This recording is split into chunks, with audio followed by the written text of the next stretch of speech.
మీరు ఇక్కడ నుంచి వెళ్ళిపోతామంటే మేము ఒప్పుకోమన్నయ్య. రండి వంశీ అన్నయ్య దగ్గరికి వెళ్దాం.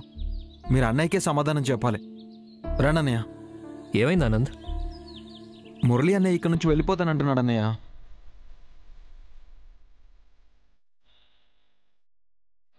మురళి? అవును సార్, నేను అనుకున్నట్టుగానే మీరు ఇంటికి తిరిగి వచ్చేశారు. మీరు నాకు అప్పచెప్పిన బాధ్యత కూడా పూర్తయిపోయింది. నేను ఇంకా ఇక్కడే ఉంటే అపర్ణ గారికి భారం అనిపించవచ్చు.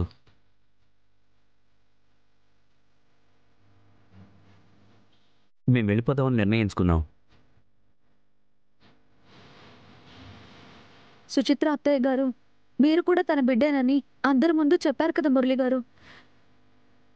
ఈ నిర్ణయంలో ఎవరికి అభ్యంతరం ఉంది? నువ్వు ఇక్కడ నుండి వెళ్ళిపోవడం నాకు ఇష్టం లేదు మురళి. అవునన్నయ్య, మన 3 జంటల మీద అమ్మ సత్యనారాయణ వ్రతం జరిపిస్తుంది. ఇప్పుడు నువ్వు వెళ్ళిపోతే అమ్మ బాధపడుతుంది. నక్షత్ర, మురళికి నువ్వైనా చెప్పు.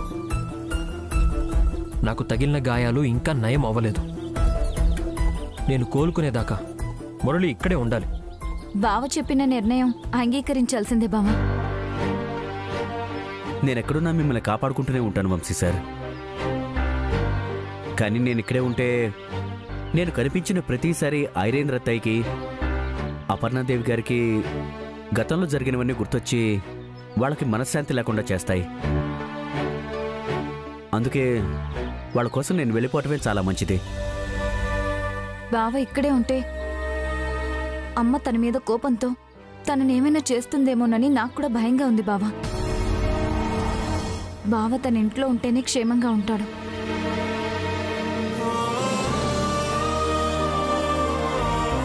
వంశీబాబు, మేం వెళ్ళాలనుకుంటున్నాం. ఆ విషయం మీతో చెప్పడానికి మురళి మదన పడుతున్నాడు. మీరే ఆజ్ఞాపించండి బాబు. మీరే తనను ఒప్పించి ఇక్కడే ఉండేలా చేస్తారనుకున్నానమ్మా. మీరు కూడా వెళ్ళిపోవడానికే సిద్ధపడిపోయారు. మేమెంత దూరం వెళ్ళిపోంలే అన్నయ్య, ఎప్పుడు మిమ్మల్ని కలుస్తూనే ఉంటాం. వంశీ సార్, అమ్మ చెప్పిన టైంకి నేను వస్తాను, మళ్ళీ వస్తాను. నన్ను నమ్మండి. మీరు జాగ్రత్త. నేను ఇలా చేస్తుంది కేవలం మన వాళ్ళ మంచి కోసమే. ఈ రకంగా అయినా ఐరేంద్రి అత్తయ్యలో మార్పు రావాలి. వచ్చి తీరుతుంది ఆనంద్ గారు. మురళి గారు ఐరేంద్ర గారికి బుద్ధి చెప్పే రోజు ఖచ్చితంగా వస్తుంది. అన్నయ్య, ఈ వ్రతం పూర్తయ్యాక మనందరం హనీమూన్ ట్రిప్కి రెడీ అయిపోదాం, ఓకేనా? తప్పకుండా ఆనంద్. బావా, అమ్మమ్మ కిందకొచ్చేలోపు మనం ఇక్కడి నుంచి వెళ్ళిపోవాలి. పదండి మురళి, మీతో పాటు గేట్ దాకా నేను కూడా వస్తాను. సరే పదండి.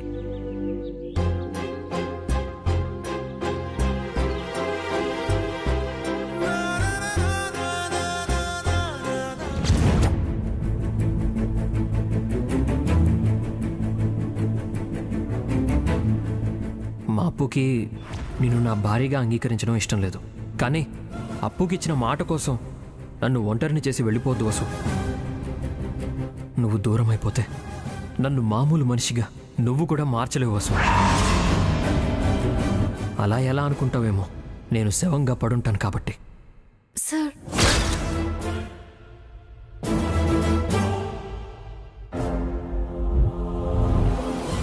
అపర్ణాదేవి గారు ఎంత గొప్ప మనిషి. ఆవిడకు మాటిచ్చి విలువ తగ్గేలా చేశానేమో. ఇప్పుడు ఆవిడ ఎదురు పడితే ఏం సమాధానం చెప్పాలి?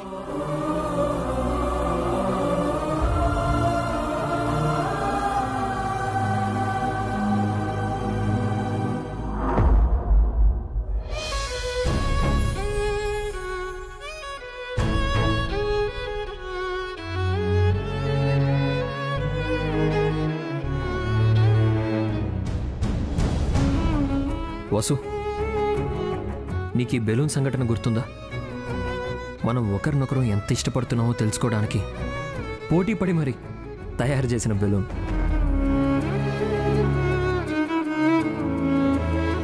చిత్రసేన్ గారు తన ప్రతిభనంతా కలబోసి ఎవరు చూసినా ఇది నిజమే అని నమ్మేటట్టుగా ఈ చిత్రం ఎలా గీశారు?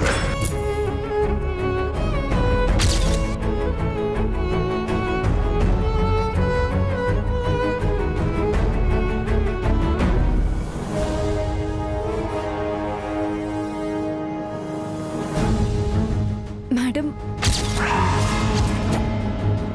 నా జీవితకాలంలో నేను కొన్ని పనులు వద్దనుకుని నిన్ను ఈ ఇంటి నుంచి దూరం చెయ్యాలని ప్రయత్నిస్తే నువ్వు మళ్ళీ చొచ్చుకొని ఈ ఇంట్లోకి ప్రవేశించావు. నిజం చెప్పు, మనసులో ఏ తపన లేకపోతే నువ్వు ఇంత పాపం చెయ్యడానికి సిద్ధపడతావా? నన్ను క్షమించండి మేడం. మాటిచ్చిన ప్రకారమే నేను వెళ్ళిపోదామనుకున్నాను.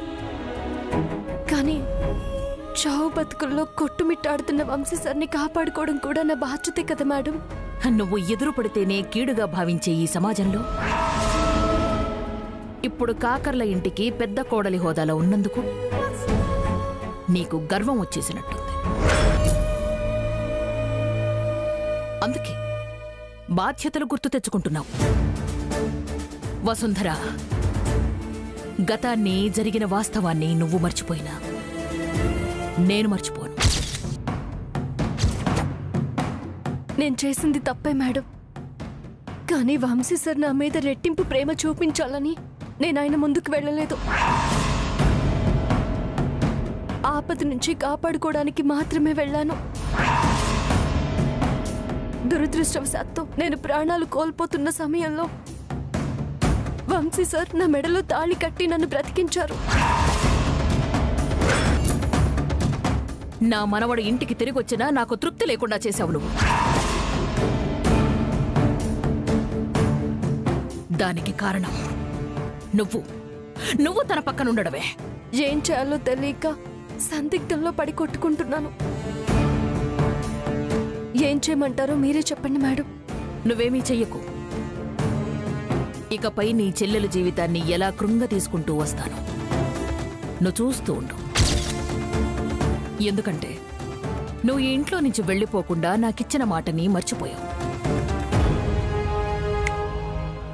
నీ చెల్లెల జీవితాన్ని చిన్న భిన్నం చేసి నా మాటని నేను నిలబెట్టుకుంటాను.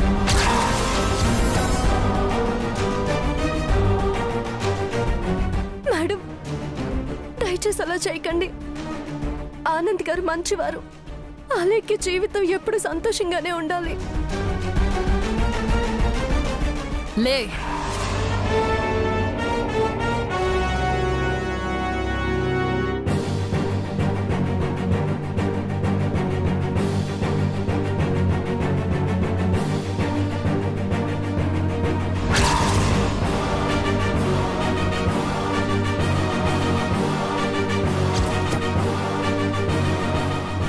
చూడు, నా మనవడు వంశీ ప్రతిరోజు 10 మంది అమ్మాయిలతో ఎంజాయ్ చేసి సేఫ్గా ఇంటి దగ్గర వదిలేస్తూ ఉండేవాడు. కాకపోతే నీ విషయంలో కొంచెం లిబర్టీ తీసుకుని 3 ముళ్ళ కాన్సెప్ట్తో ఈ పసుపు తాడు కట్టాడు. అంతే. ఉంచుకో, జాగ్రత్తగా ఉంచుకో. ఎప్పటికైనా ఈ ఇంటి పెద్ద కోడలు నక్షత్రే.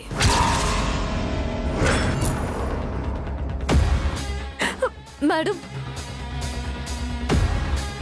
ఈ ఇంట్లో వాళ్ళకి అండగా ఉండాల్సిన మీరు అలెక్కి జీవితాన్ని నాశనం చేయడం కరెక్ట్ కాదు. మీ కోపానికి కారణం నేను. కావాలంటే నన్ను శిక్షించండి మేడం. కరుణామూర్తి అయిన నా వంశీ దగ్గర నీ బతుకు తాలూకు పాటలన్నీ చెప్పి నీ మెళ్ళో 3 ముళ్ళు వేయించుకున్నావు కదా. నేను చెప్తోంది నిజమే మేడం. నా ప్రమేయం లేకుండానే ఈ పసుపు తాడు నా మెడలోకి వచ్చింది.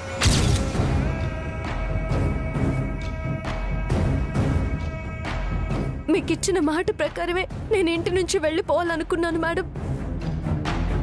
కానీ ఎవరు అడ్డుపడినా నేను ఆగిపోకూడదని ఆఖరికి విషం తాగి చచ్చిపోదామనుకున్నాను.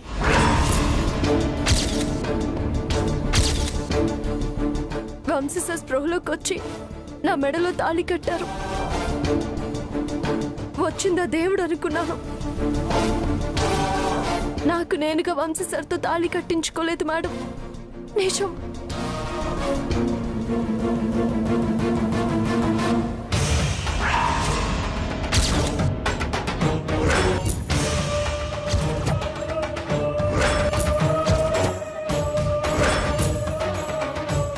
ఈ పసుపు తాడును తీసే వసుంధరా.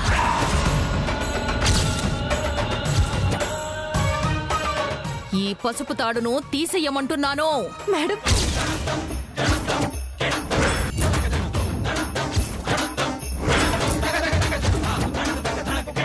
ఇప్పటిదాకా వంశీని ప్రేమించి దైవ సన్నిధిలో పెళ్లి చేసుకుని కాకర్ల ఇంటి కోడలిగా వచ్చేసి, నిజంగా నీకు నా మాట మీద గౌరవమే ఉంటే ఈ ఇంటి దాకా ఎందుకు వస్తావు? వంశీ నా పక్కనుండగానే నీకు తెలిసిన వాస్తవం కూడా మర్చిపోయావా వసుంధర? నేను కూడా వంశీ సార్తో చెప్పాను మేడం, ఇకపై ఇంటికి రాను అని. కానీ నేను ఎక్కడుంటే ఆయన అక్కడే ఉంటానన్నారు. నేను ఒప్పుకోలేదు. ఆయనే నా చేయి పట్టుకుని ఇక్కడికి తీసుకొచ్చారు. అలా అయితే ఇంకా ఈ తాళి నీ మెళ్ళో ఎందుకు ఉంచుకోవాలనుకుంటున్నావు? తీసేయ్. ఇది నీ మెళ్ళో కళంకంగా ఉంటుంది. ఈ తాళి నా మెడలో కనిపించని మరుక్షణమే వంశీ సార్ ఏమైపోతారో ఒక్కసారి ఆలోచించండి మేడం. మీరు వంశీ సార్కి సమాధానం చెప్పగలరా?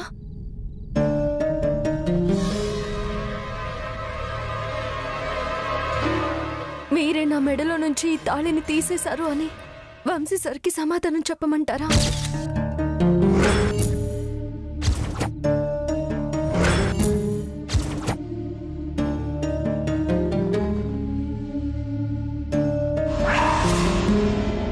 మీరు మమ్మల్ని ఆశీర్వదిస్తారని వంశీ సార్ నన్ను ఇక్కడికి తీసుకొచ్చారు. పదే పదే వంశీ పేరు నీ నోట పలకడం నాకిష్టం.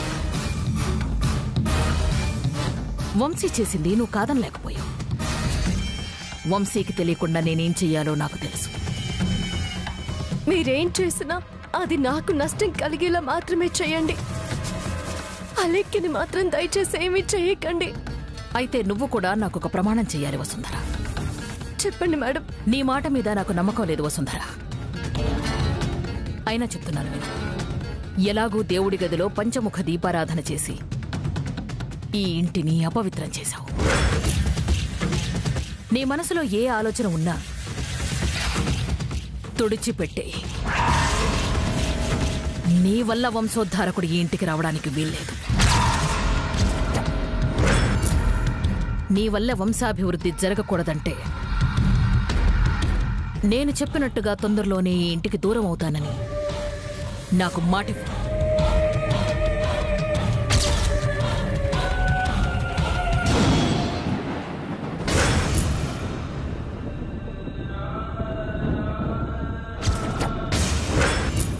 ప్రమాణం చెయ్యి వసుంధర.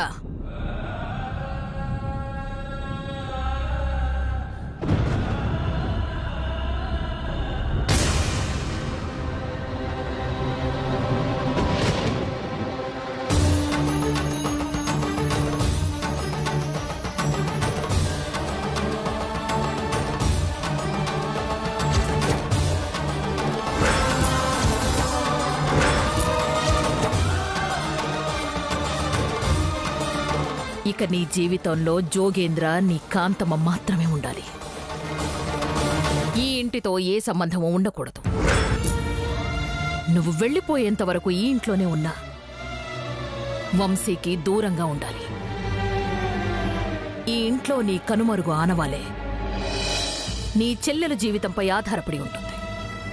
వసుంధర, మంచి రోజు చూసుకుని ఈ ఇంటికి దూరం అయిపో.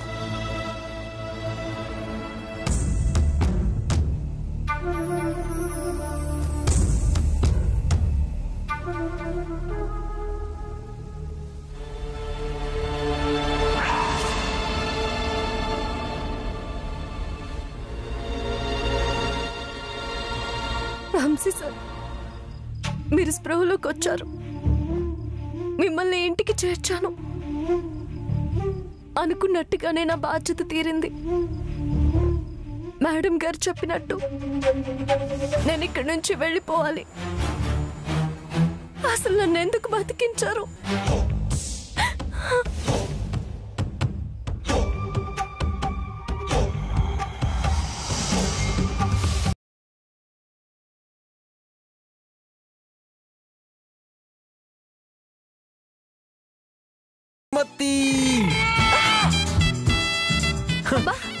నీకు బహుమతి.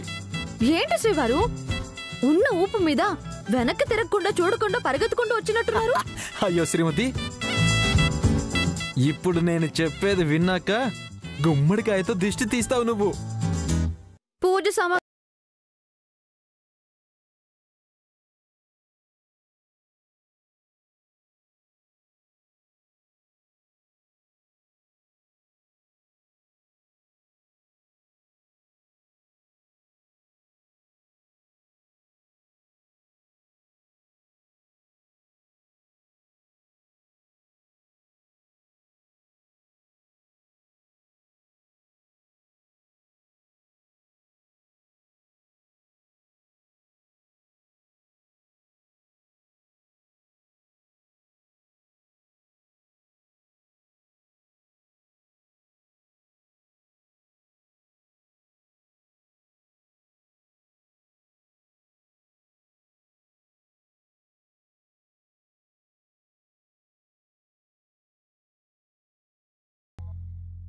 అదేంటి శ్రీమతి గారు, నించిన చోటే బండరాయితో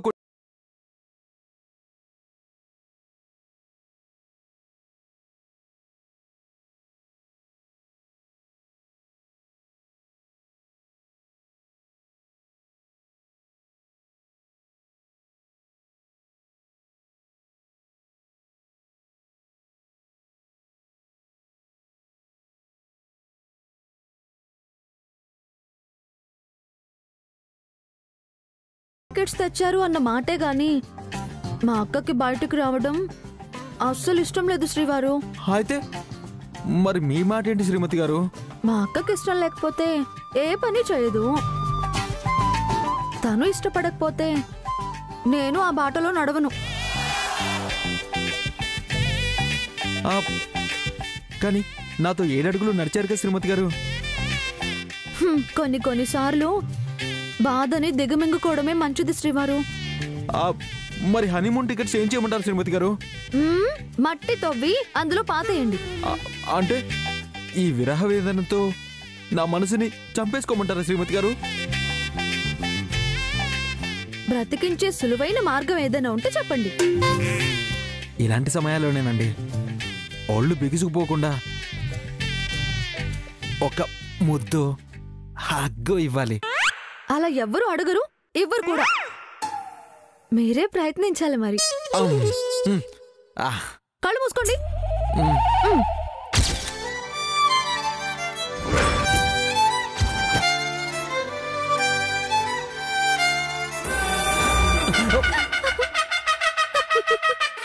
ఏంటండి ఇది, ఇంత మోసం చేస్తున్నారా? అయినా ఏంటి శ్రీవారు మీరు?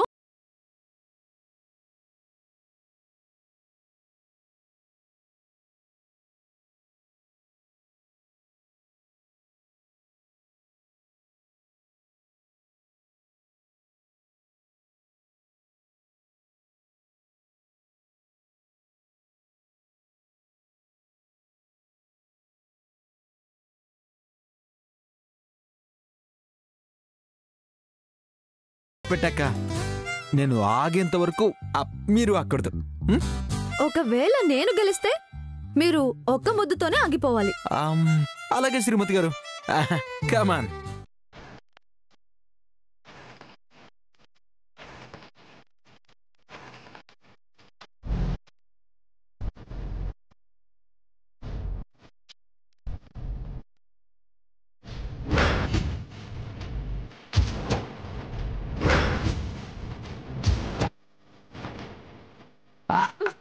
లెక్కి గారు, మీరు ఏం తింటున్నారండి?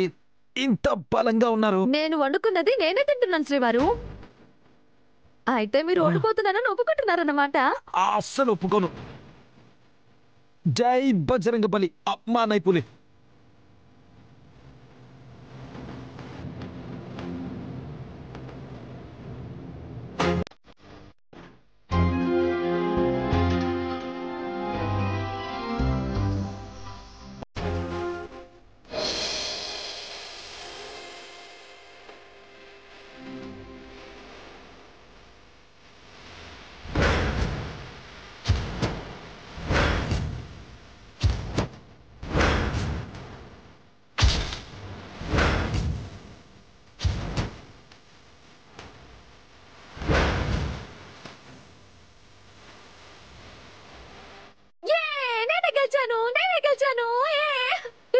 శ్రీవారు.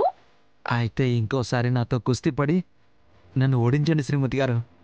అమ్మా, మళ్ళీ అవకాశం పొందుదామనే. లేవండి లేవండి. కమ్.